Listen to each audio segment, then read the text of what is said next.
అందరికీ నమస్కారం. అందరూ ఎలా ఉన్నారు? నేను మీ యొక్క గురువు గారిని. సాధారణంగా ఒక మనిషి ఈ కలియుగంలో కష్టపడితే కానీ తన కుటుంబానికి అందించలేనటువంటి పరిస్థితిలో చాలా కుటుంబాలను మనం చూస్తూనే ఉంటాం. యథాప్రకారం సాక్షాత్తు శ్రీమన్నారాయణుడి యొక్క స్వరూపముతో వారి కుటుంబములో పోయిన జన్మ అంటే పూర్వ జన్మ కృతం పాపం ఇహ జన్మనే దారిద్ర్యేణ పీడితాః. పోయిన జన్మలో మనం ఏదైతే పాపాలు చేయడం ప్రారంభించడం జరుగుతుందో ఆ పాపాల ద్వారా ఆ పాపాలను కడిగి వెయ్యాలి అంటే సాక్షాత్తు శ్రీమన్నారాయణుడి యొక్క అనుగ్రహం, శ్రీమన్నారాయణుడి యొక్క ఆశీస్సులు మనపై ఎల్లవేళలా ఉండాలి.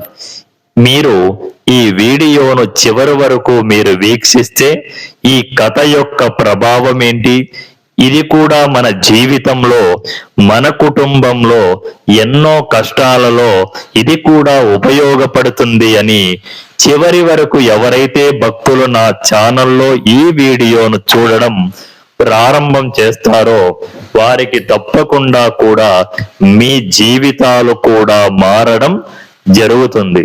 ఇక వీడియోలోకి వెళ్ళిపోదాం. ఇది 99% ఎవరికీ తెలియదు. ఈ వీడియో చూస్తే అప్పుడు మీకు అర్థమవుతుంది గురువు గారు మన కొరకు కష్టపడి ఈ వీడియోలో ఒక మంచి సందేహాన్ని చూసి చెబుతున్నాడు.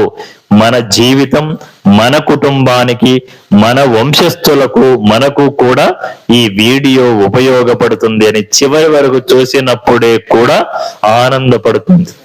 కాబట్టి మనకు పూర్వము ఒక బ్రాహ్మణుడు ఉండేవాడు.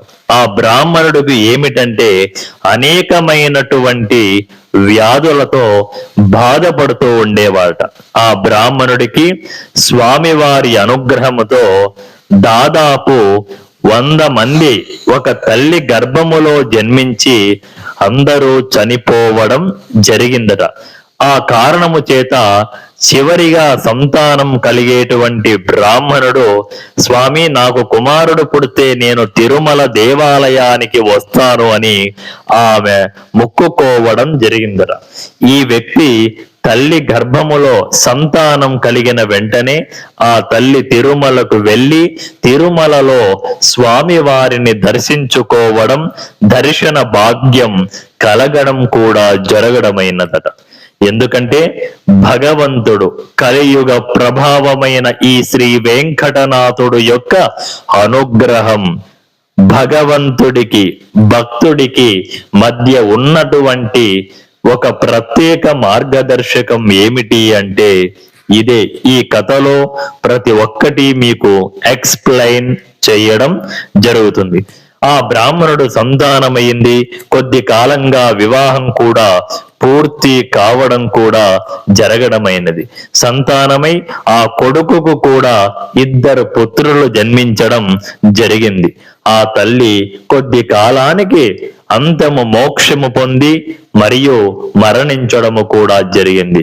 అప్పుడు ఆ పుత్రుడికి ఒకానొక రోజు శ్రీ వెంకటనాథుడిని దర్శించుకోవాలి అనేటువంటిది మరచిపోయి దినాభివృద్ధి తన వ్యాపారములో పూర్తిగా నిమగ్నమవ్వడం జరిగింది.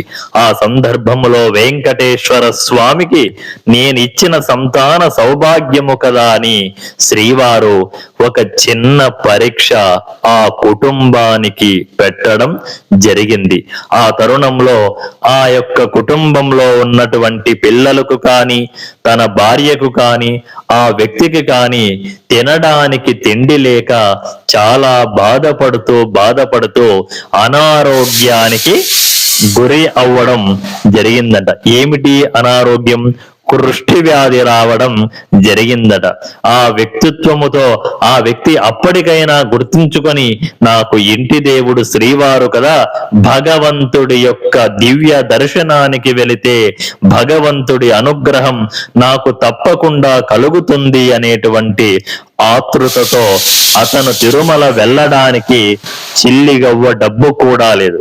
తినడానికి తిండి లేదు, దావలో వెళ్ళటకు, తిరుమల ఆలయానికి చేరుటకు ఖర్చు కూడా డబ్బులు లేవు అని ఆ యొక్క శ్రీరామయ్య అనే ఒక బ్రాహ్మణుడు బాధపడుతూ అక్కడి నుంచి ఏదో ఒక ప్రయత్నం చేద్దాము కదా, మొదటిగా నేను ఒక్కడనే వెళ్ళి వస్తాను అని చెప్పి తన భార్య పిల్లలను అక్కడే రామయ్య ఉన్న చోట స్థావరంలో అక్కడే విడిచిపెట్టి అతను అక్కడికి వెళ్ళడం జరిగింది.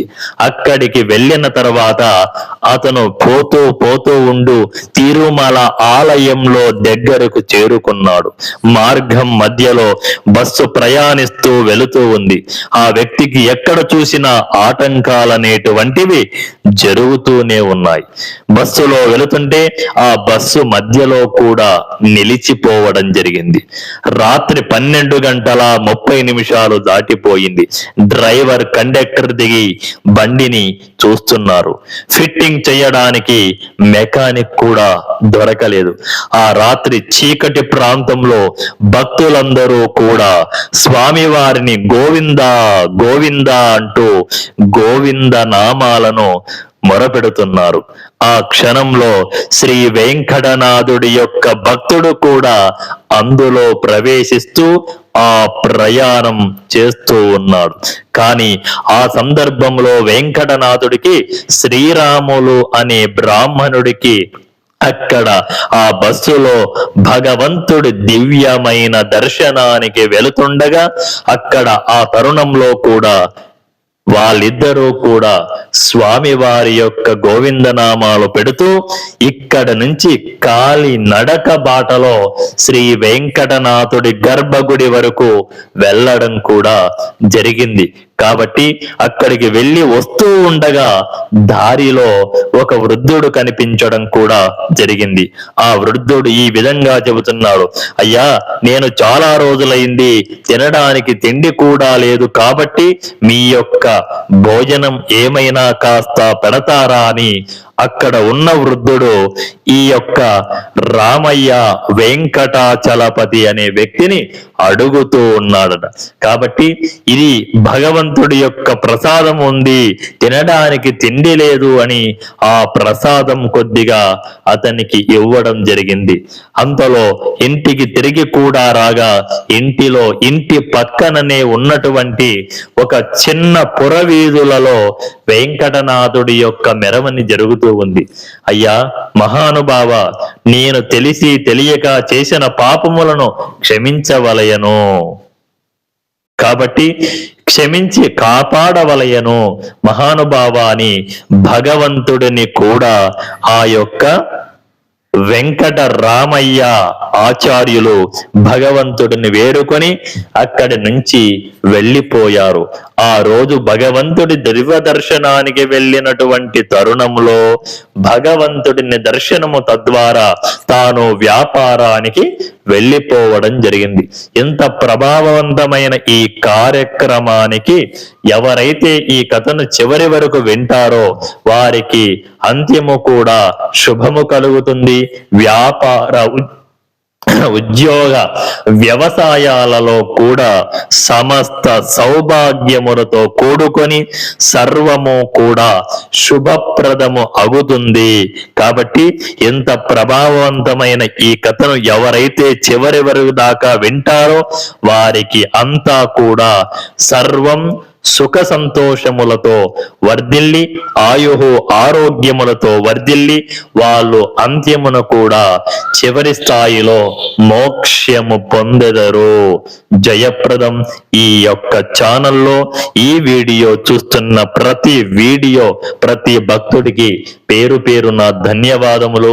స్టే ట్యూన్, సబ్స్క్రైబ్ చేయండి, పక్కనే ఉన్నటువంటి బెల్ ఐకాన్ గట్టిగా ప్రెస్ చేసి కొట్టండి. మీ అందరి ఆధారాభిమానాలు మీరు నాపై ఇస్తున్నటువంటి అభిమానానికి ఎప్పటికీ మీ గురువు గారు కృతజ్ఞతులై ఉంటారని కోరుకుంటూ ఇంతటితో మన వీడియో పరిసమాప్తం. Stay tune. జై శ్రీరామ్.